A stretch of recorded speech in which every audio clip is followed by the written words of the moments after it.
दिल्ली के अंदर कोरोना के पेशेंट बेशक कम हो गए हैं, लेकिन अस्पतालों के अंदर आज भी बेड खाली नहीं है, चाहे वो सरकारी अस्पताल है चाहे वो प्राइवेट अस्पताल है। प्राइवेट अस्पतालों के अंदर तो और भी हालत बुरी है, क्योंकि वहाँ पैसे का जोर चलता है।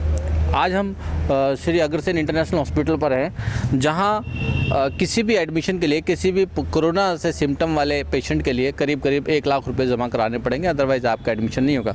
आइए बात करते हैं पूर्व महामंत्री सुभाष किठानिया जी से कि उनका क्या कहना है अस्पताल के इस रवैये के लिए।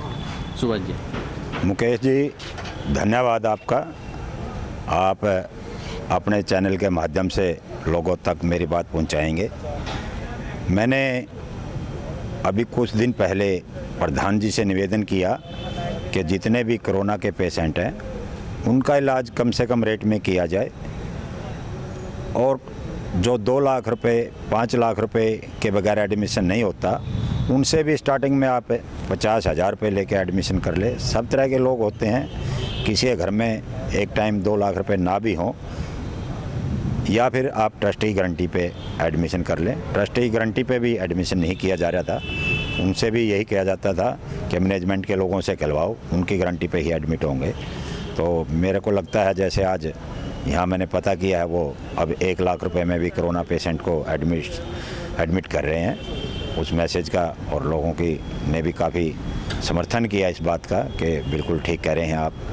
तो उस बात को देखते हुए शायद अब कोरोना पेशेंट को 1 लाख रुपए में एडमिट कर रहे हैं। मेरा तो अभी भी कहना है, सभी तरह के समाज में लोग होते हैं, सभी तरह के संसार में लोग हैं, तो कम से कम पैसे लेकर एडमिशन स्टार्टिंग में कर लिया जाए। बाकी जैसा जिसका बिल बनता है उसके हिसाब से उससे पैसे ले लीजिए। मैं कोई ये नहीं कह रहा कि इलाज फ्री में करना चाहिए, फ्री में नहीं हो पाता, खर्चे बहुत होते हैं हॉस्पिटलों के।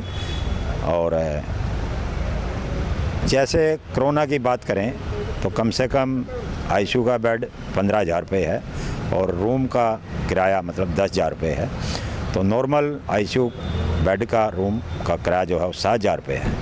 तो 7,000 और 15,000 रुपये में बड़ा फ़र्क है, दुगना फ़र्क हो गया। तो मैंने तो निवेदन किया था प्रधान जी से, मैनेजमेंट से, कि इसका जो नॉर्मल हम चार्ज करते हैं इलाज में, वही कोविड के में भी चार्ज किया जाए। कोविड के नाम से हमारे को अलग से एक्स्ट्रा से पैसे नहीं रखने चाहिए। पर मैनेजमेंट का मेरे को 1-2 व्यक्तियों ने जवाब दिया कि गवर्नमेंट के रेट तय हैं। मैंने उनसे अनुरोध किया कि गवर्नमेंट ने ऐसा कुछ नहीं कहा कि आप 15,000 से कम नहीं लेंगे।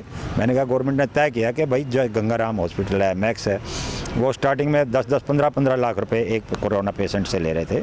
तो उन्हीं को देखते हुए छोटे हॉस्पिटलों ने भी 10 लाख रुपए, 5 लाख रुपए, 8 लाख रुपए कोरोना पेशेंटों से लेने चालू कर दिए थे।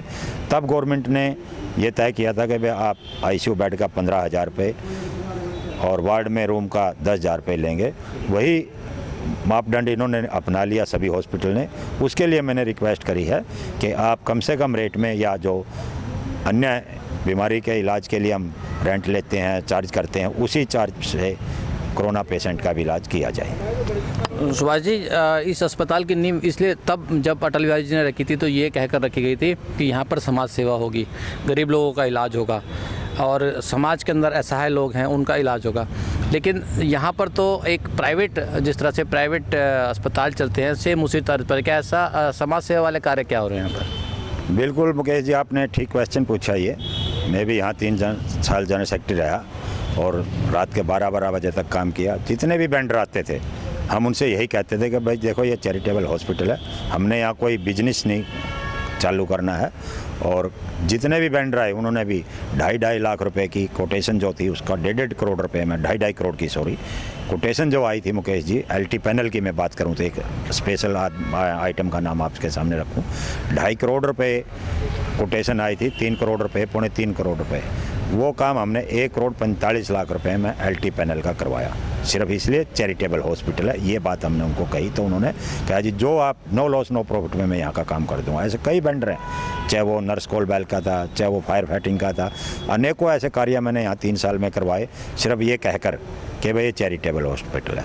और मैंने अपने जो प्रधान जी से रिक्वेस्ट करी है उसमें भी मैंने ये बात लिखी है कि ये चैरिटेबल हॉस्पिटल है।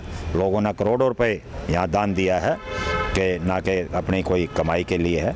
लोग आज भी जितना मर्जी दान ले लो, पर उनको ये लगना चाहिए कि हाँ हमारा पैसा सही दान में जा रहा है। आज बहुत कम ऐसे हॉस्पिटल रह गए। सरकारी प्राइवेट हॉस्पिटल हैं वो तो ठीक है, उनकी तो अपनी दुकानदारी है, पर चैरिटेबल हॉस्पिटल जितने भी हैं, चाहे अपना अग्रसेन इंटरनेशनल हॉस्पिटल रोहिणी हो, चाहे पंजाबी बागों में, उन सब के मैनेजमेंट से ये निवेदन करना चाहूँगा कि हम जो चैरिटेबल हॉस्पिटल हमने बनाए थे उनको चैरिटेबल ही रखें और ज़रूरतमंद लोगों की हम सेवा करते रहें। धन्यवाद सुभाष जी।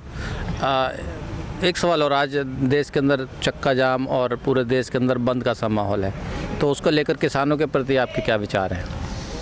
नहीं, देखिए, इसमें राजनीति ज़्यादा हो रही है। जिस टाइम मैं समझता हूँ, जिस टाइम ये बिल आया, अगर एक्चुअल में विरोध करना था तो राष्ट्रपति जी के साइन होने से पहले विरोध करना चाहिए था किसानों को। इसमें कुछ एक आध मजबूरी है किसानों की भी और सरकार की भी। इसमें मिल बैठ करके दोनों को समस्या का हल करना चाहिए। धन्यवाद। एक सवाल और आ रहा है कि प्रधानमंत्री जी इसमें इस बिल को खारिज करने में या 100% पारित करने में देरी कर रहे हैं, ऐसा कुछ है? नहीं, देखिए, माननीय प्रधानमंत्री जी देश के प्रधानमंत्री हैं, वो जो भी कर रहे हैं कुछ सोच समझ के ही कर रहे होंगे। इसमें भी हो सकता है देश का हित हो। माननीय मोदी जी का तो कोई अपना हित है नहीं, और लोग थे जैसे पर्सनल किसी का कोई हित हो। मोदी जी तो इसमें कोई अपना पर्सनल हित मानते भी नहीं, वो बड़े समझदार व्यक्ति हैं। वो सोच समझ के निर्णय लेंगे और किसानों से मिल बैठकर ही बातचीत करके इसका समस्या का हल निकालेंगे, मुझे ऐसी उम्मीद है। धन्यवाद। अभी आपने देखा सुभाष किठानिया जी के विचार। वो चाहते हैं कि समाज के लिए सारे कार्य होने चाहिए, चाहे वो किसान आंदोलन हो या फिर सरकारी अस्पताल हो या सरकारी संगठन हो। आप 80 न्यूज़ पर आपसे सिर्फ एक ही गुजारिश है कि आप स्वस्थ रहें, मास्क ज़रूर लगाएं, साथ ही अपने परिवार का खूब ध्यान रखें। मुकेश कुमार, 80 न्यूज़।